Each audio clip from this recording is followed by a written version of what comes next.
সকলোকে স্বাগতম জনাইছোঁ মোৰ অন্য এটি ভিডিঅ'লৈ। আশা কৰোঁ সকলোৰে ভাল। এয়া আমাৰ ঘৰত কপৌ ফুল ফুলি আছে। প্ৰথমে আপোনালোকক কপৌ ফুলকে দেখাই লৈছোঁ।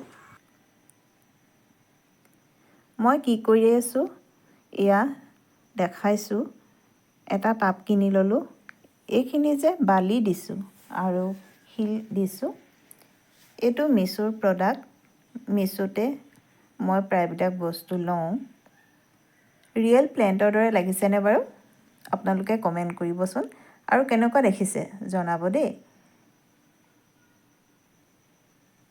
এনেকৈ সজাই থ'লে দেখিবলৈও ভাল লাগে আৰু ইমান কষ্টও নহয়, পানীও দিবলগীয়া নহয়, নহয়নে বাৰু? মই ভালেই দেখিছোঁ। এইখিনি ভাতৰ যোগাৰ কৰিছোঁ। তিয়ঁহ চাটনি বনাইছোঁ আৰু ডিম বইল কৰি লৈছোঁ। আজি ভিডিঅ'টি ইমানতে শেষ কৰিছোঁ।